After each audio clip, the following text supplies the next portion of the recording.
When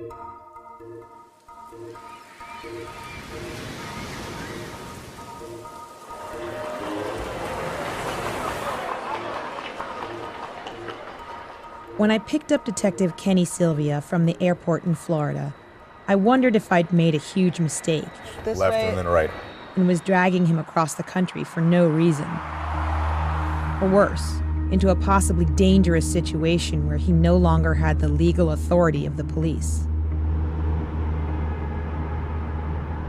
I'd really like to know how much of this he's thought about over the past 13 years. We were there to find the original witness who had pointed the finger at Forrest Blody. I had tracked down a construction site he was supposed to be working at. It took a really long time, actually. To pin him down. Yeah. This was not the fancy Florida with golf clubs and resorts. This was gritty, empty, run-down buildings with patchy grass in between palm trees. All right. So just stay on this. I see. As we headed over, we made a plan for how to approach. We don't want to alert him, so we have to approach him just real casual. It's really going to be a matter of his demeanor and some of the things that he says in detail. For ABC News, I'm Christina Kiely. This is A Murder on Orchard Street.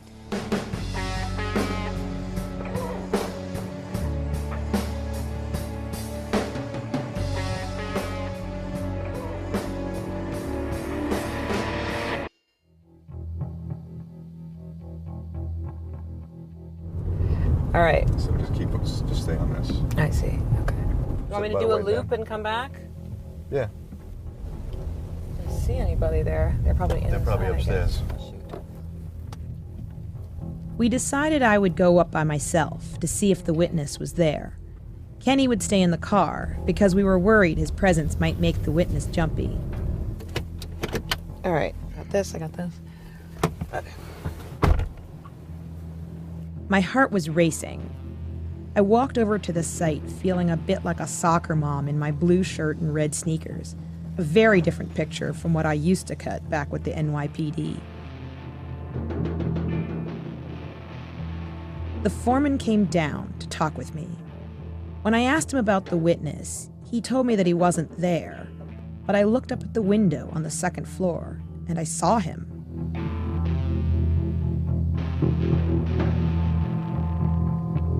There he is, right there.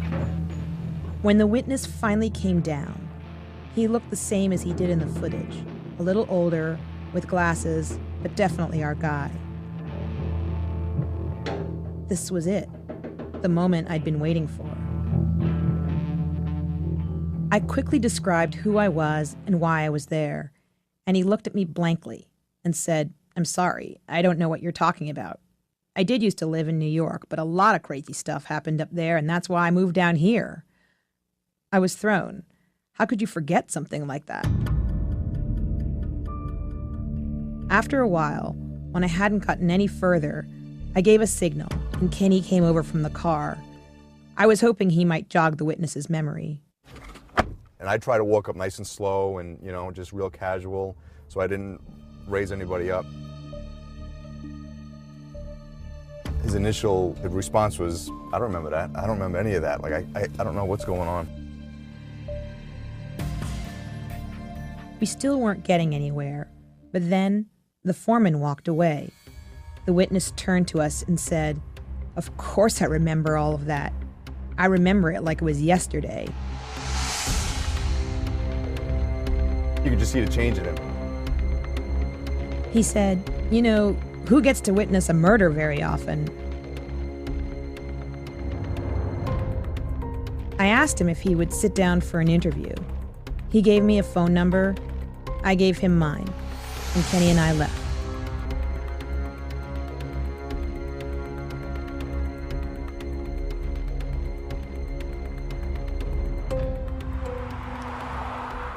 After we left, I called the phone number. It was a fake. So Kenny and I went back to the hotel, deflated. We had come so close. We sat there wondering what to do. But then, the witness called me. Right. No, I completely appreciate that. And said the people at his construction site weren't going to work with him anymore if they knew he was the witness to a homicide and if they thought he was a snitch. Well, I mean, you're not snitching on anybody. You're just, what I want to do is just hear what you have to say, and we want to... After he yelled at me for a little while, he seemed to cool down and just started talking about the case. I'm talking about Orchard. It's Orchard and Grand, actually. We can, if you wanted to come and... We could come and meet you wherever to talk to you, Before I knew it, he'd agreed to come to our hotel to meet with us and said he'd be there in 20 minutes.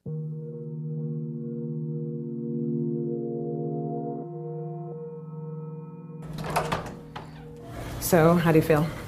I feel pretty confident. I think we finally found him, and it's going to work out. Kenny and I rushed to an empty conference room in the hotel. I really hope so. We sat down and waited. I still didn't believe the witness would actually show up. I remember Kenny's face looked relaxed, but his constantly shaking leg told me otherwise. I thought this is all you're going to get is a phone conversation, and suddenly now he's going to come here and meet. He's coming here in 20 minutes. Because this guy has been like the big question mark. Right.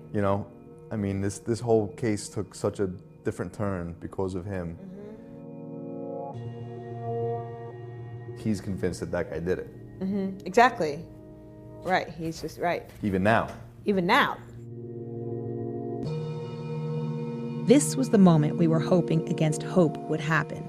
We could finally ask the witness face to face why there were inconsistencies in his accounts and why he told the police he saw Forrest shoot Burke.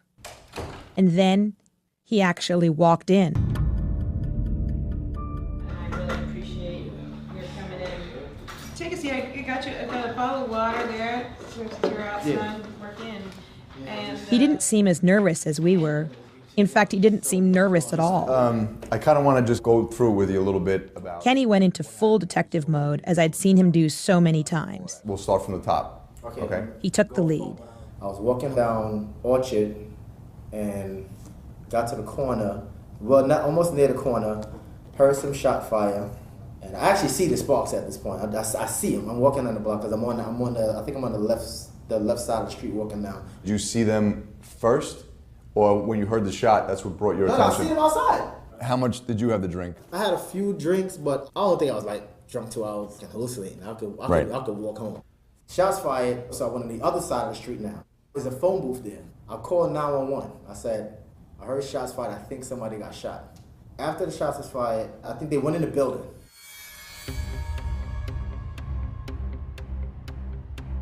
But then Kenny confronted the witness with something he had never known, that there was a second witness who had told the same story as Forrest, that there were 4 men on the street that night, not 2.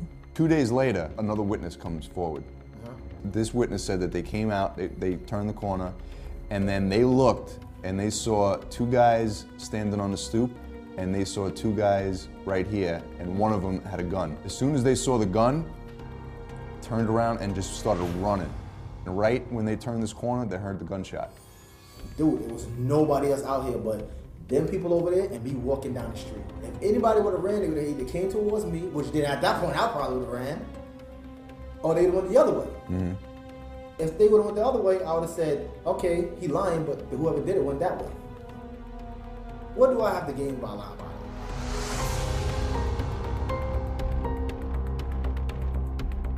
And then came the most revealing moment in that interview. The witness's explanation of why he'd stayed at the police precinct for so long that night. He'd stayed there for over 15 hours, ready to help with anything the detectives needed. Why? After you called the police, or called the ambulance, what made you stick around? Being nosy. New York. Just being, at this time, I'm like, okay, I'm waiting for them to show up. I want to see at this point who got shot.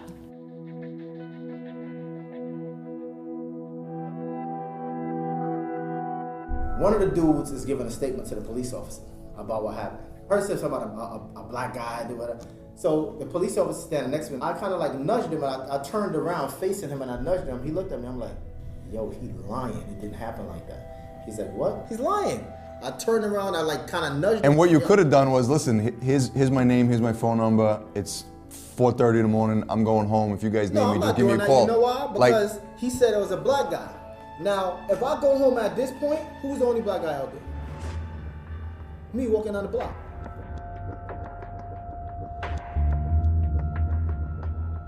Now they're gonna try to throw it on race. If he give that statement, I can't let that rock because now I gotta tell this police officer the story is both starting at this point.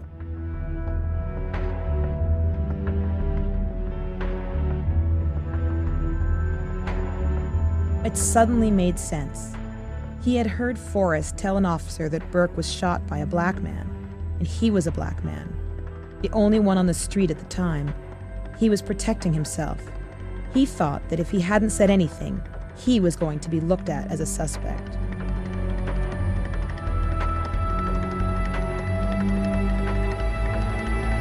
After the interview, I turned to Kenny. So what do you think? Well, I don't see him as somebody that could do this. You know? The witness stuck to his story. He didn't waver for a moment. And even though we knew his story didn't exactly add up, both Kenny and I believed that he believed it. He's so convinced about what he saw, even after I told him about the 911 tape Right. and what this other witness said. Right. I don't remember. I know I spoke to him. I know I interviewed him, and I know he was sure about. You know, he was as sure then as he is now. But I didn't have a lot of the after interaction with him. You know, because I was still tied up with Forrest. I was still in the room with Forrest because I'm trying to shake Forrest because this guy is so convincing. You know, because I go back and I'm like, well, maybe I should have talked to him a little bit more. Maybe if I spoke to him longer, he started doubting his own. You know, and then that would help me, or maybe I could have helped this case sooner. He's adamant about what he saw, even though And there's he's totally like, convinced. and he's This is totally convinced what I to saw is this exactly day. what happened. Right. Not what I saw. Maybe. No, there's no maybes. He has no maybes.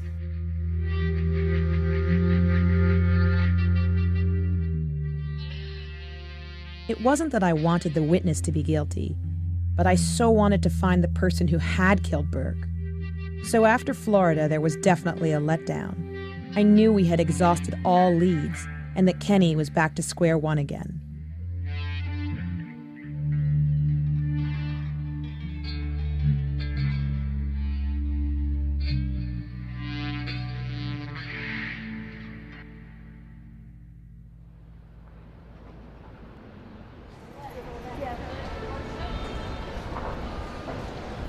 Whenever I think of New York City and I think of the people involved, especially the family, the one person that I think of also is the guy who pulled the trigger.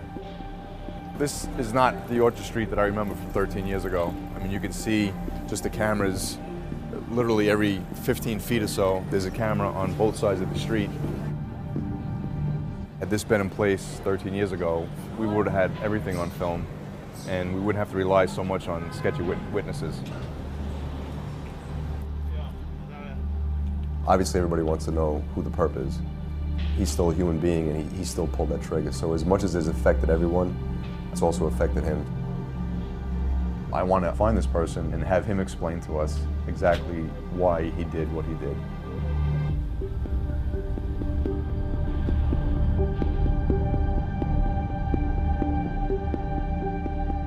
"14 years later, I can't stop thinking about the ripple effect.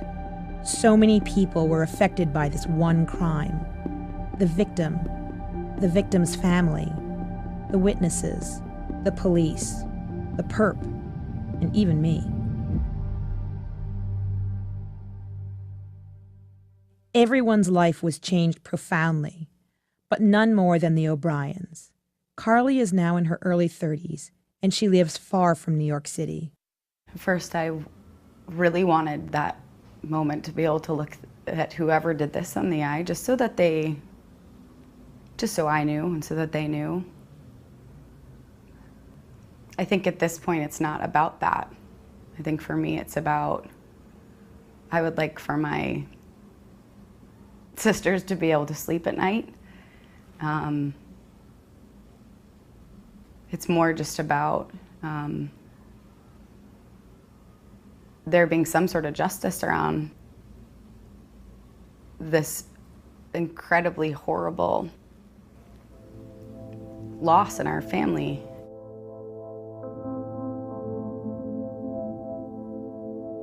we're still working on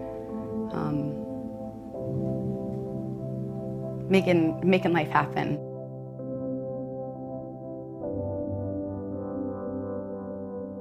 Rory, who was Burke's best friend and held him as he died, is now a therapist and has started a family of her own.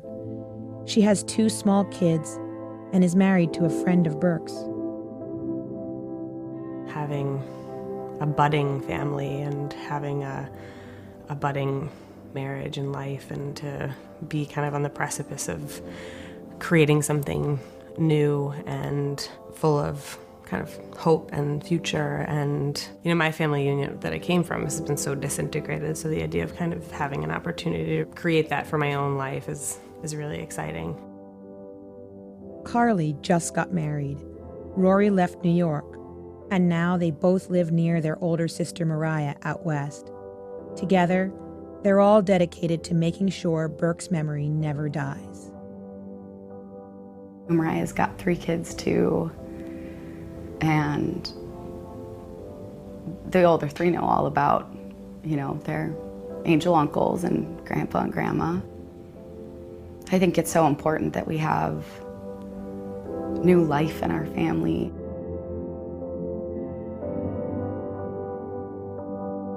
Burke O'Brien died on Orchard Street. His killer was never found, and his family has never forgotten. But they aren't the only ones. Over the last 2 decades, at least 100,000 American families have been left to grieve like the O'Briens, without answers, without justice.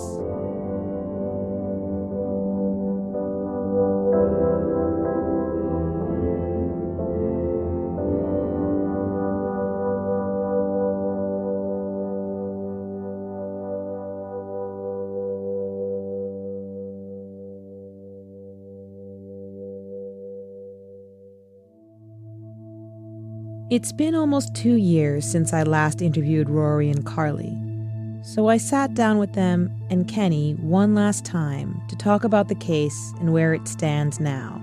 Next time on a bonus episode of A Murder on Orchard Street.